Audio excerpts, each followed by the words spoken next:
साथियों, एक गांव में 55 साल का एक आदमी रहता था। उसके पास 2 से 3 भैंसें थीं। एक दिन दोपहर का समय होता है। ये आदमी अपने फ़ोन में कुछ अश्लील वीडियो देखने लगता है। वीडियो देखते देखते ये काफ़ी उत्तेजित हो जाता है।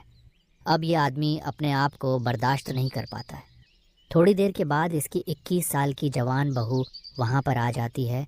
अब ये जो ससुर था, ये अपनी जवान बहू को जब देखता है तो देखते ही दंग रह जाता है। उसके होश उड़ जाते हैं। उसके बाद ये आदमी अपनी बहू के पास आता है और अपनी जवान बहू को कसकर पकड़ लेता है और अपनी बहू के साथ एक ऐसा कांड कर देता है जिसकी किसी ने कल्पना भी नहीं की थी। दोस्तों, आज हम आपको एक ऐसी चौंकाने वाली घटना के बारे में बताने जा रहे हैं जिसे सुनकर शायद आप भी हैरान रह जाएंगे। दोस्तों, यह सच्ची घटना मणिपुर ज़िले की है और इसी ज़िले के अंतर्गत एक छोटा सा परिवार रहा करता था। परिवार के मुखिया का नाम बहादुर था। बहादुर की पत्नी भी थी, लेकिन वह अक्सर बीमार रहा करती थी। बहादुर का एक बेटा था जिसका नाम चंदन था। इसकी उम्र लगभग 21 साल के करीब थी। चंदन ने 12वीं क्लास तक पढ़ाई लिखाई कर ली थी। बहादुर की हम कारोबार की बात करें तो इसके पास 4-5 भैंस थीं, जिसका दूध बेचकर पैसे कमाया करते थे और उसी से अपने परिवार का पालन पोषण किया करते थे। लेकिन पैसा उतना अच्छा नहीं आ पाता था, जिस वजह से घर के खर्चे पूरे नहीं हो पाते थे। इसीलिए बहादुर ने अपने बेटे चंदन को सौंधी भेजने का सोच रहा था। एक दिन बहादुर अपने बेटे से कहता है कि बेटा, घर के खर्चे पूरे नहीं हो पाते हैं, आगे चलकर तेरी शादी भी करनी है, तो ऐसा कर 2 साल कुछ पैसे कमा ले सऊदी अरब में जाकर, और घर की परेशानी भी दूर हो जाएगी और तेरे पास पैसा भी हो जाएगा। उसके बाद हम तुम्हारी शादी भी कर देंगे। अब चंदन को ये बात पसंद आ जाती है। वह एक एजेंट के पास जाता है और उससे कहता है कि मुझे सऊदी अरब में ड्राइवर की वीज़ा चाहिए। अब जो एजेंट होता है वह इससे कहता है कि 80,000 का खर्चा आएगा, मैं वीज़ा आपको निकाल कर दे दूँगा। अब चंदन अपने पिता बहादुर के पास आता है। उससे कहता है कि एजेंट ने 80,000 का खर्चा बताया है। अब बहादुर एक गांव के लाला के पास जाता है और अपनी कुछ ज़मीन गिरवी रखकर पैसा ले लेता है और अपने बेटे को पैसे लाकर दे देता है। अब चंदन जो है उस एजेंट के पास पहुंच जाता है और उससे कहता है कि 80,000 का इंतज़ाम हो चुका है, अब आप वीज़ा का इंतज़ाम कर दीजिए। अब ये एजेंट 1 महीने के अंदर अंदर चंदन को सऊदी का वीज़ा दे देता है। अब चंदन अपना सामान पैक करता है और सऊदी अरब चला जाता है। दोस्तों, अब चंदन सऊदी अरब में रहकर नौकरी करने लगा था। इसकी सैलरी भी 700 के करीब होती है। ऐसे ही दोस्तों, 1 साल का समय गुजर जाता है। इसी में चंदन की माँ का देहांत हो जाता है। अब इस बात की खबर जब चंदन को लगता है तो वह हैरान रह जाता है और रोने लगता है। कुल मिलाकर चंदन का 2 साल का वीज़ा था, यानी कि 2 साल के बाद ही चंदन घर पर जा सकता है। अब जैसे तैसे करके चंदन अपने आप को संभालता है और फिर से नौकरी पर लग जाता है। इस तरीके से लगभग 2 साल का समय गुजर जाता है। अब चंदन का वीज़ा कंप्लीट हो जाता है। चंदन ने अच्छे खासे पैसे भी कमा लिए थे। अब चंदन अपने घर पर आ जाता है।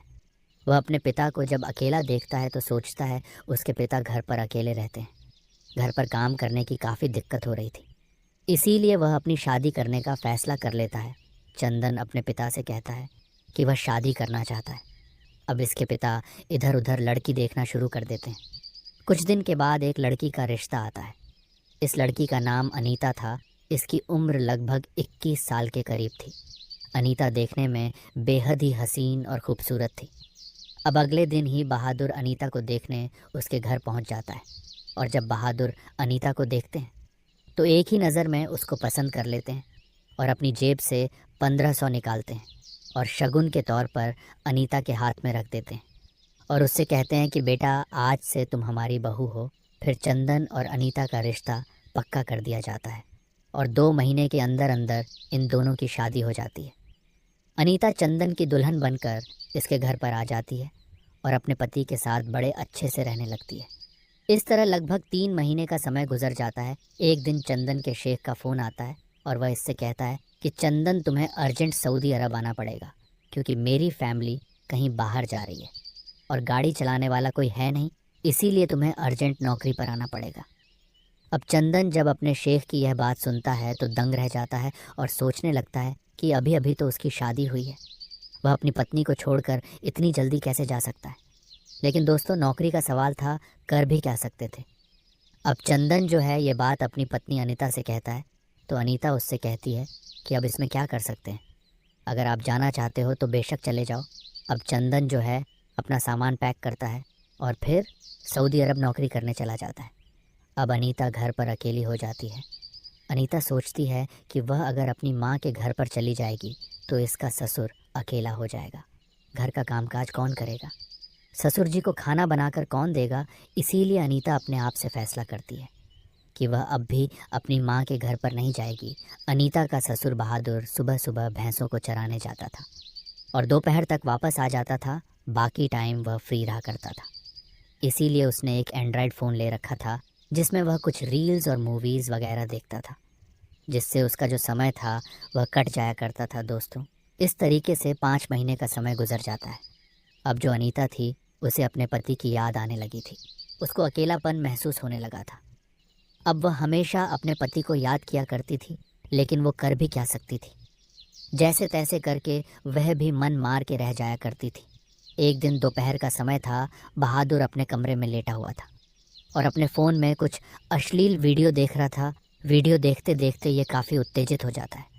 अब जब ये अपने आप को बर्दाश्त नहीं कर पाता है तो ये सोचने लगता है कि मेरी पत्नी तो नहीं है, अब मैं अपनी ख्वाहिश को पूरा कैसे करूँगा। तभी इसके दिमाग में एक प्लान आता है और सोचने लगता है कि इसके पास भैंस का रूम है, अगर वहाँ अपनी ख्वाहिश को पूरा करेगा तो इसमें कोई दिक्कत परेशानी नहीं होगी। अब वह अपने कमरे से निकलता है और भैंसों के तबेले में पहुँच जाता है और वह वहाँ गलत काम करने लगता है। वह इतनी आवाज़ें दूर तक जा रही थी। अनीता अपने कमरे में सो रही थी। इन आवाज़ से उसकी आँख खुल जाती है और यह सोचने लगती है कि यह आवाज़ें कहाँ से आ रही हैं। वह इधर उधर देखती है पर उसे कुछ भी पता नहीं लगता है। लेकिन वह जब अपने घर के तबेले में जाती है और अपने ससुर को यह सब करता हुआ जब देखती है तो उसकी आंखें फटी की फटी रह जाती हैं। अब बहादुर को भी एहसास हो जाता है कि उसे कोई छुप कर देख रहा है। वह जैसे ही अपनी गर्दन घुमाता है और अपनी बहू को जब देखता है तो दंग रह जाता है। उसके पैरों के नीचे से ज़मीन खिसक जाती है। वह तुरंत ही वहाँ से अलग हो जाता। अब अनीता उसके बड़े को जब देखती है तो शर्म से पानी पानी हो जाती है और वहाँ से भागकर अपने कमरे में आकर लेट जाती है। थोड़ी देर के बाद बहादुर अनीता के कमरे में आता है और उसके सामने हाथ जोड़कर खड़ा हो जाता है और उससे कहता है कि बहू मुझे माफ़ कर दो, मुझसे बहुत बड़ी गलती हो गई है। इसके बारे में तुम मेरे बेटे को मत बताना, नहीं तो वह मुझे घर से बाहर निकाल देगा और मेरी इज्जत भी ख़राब हो जाएगी। अब अनीता अपने ससुर बहादुर से कहती है कि ससुर जी, मैं इसके बारे में किसी को भी नहीं बताऊंगी, लेकिन मुझे यह बात जाननी है कि यह काम करने की आपको क्या ज़रूरत थी। अब बहादुर अनीता से कहता है कि बहू, तुम तो जानती हो तुम्हारी सांस नहीं है, अब मेरी भी इच्छा है, मेरे भी कुछ ज़रूरत है।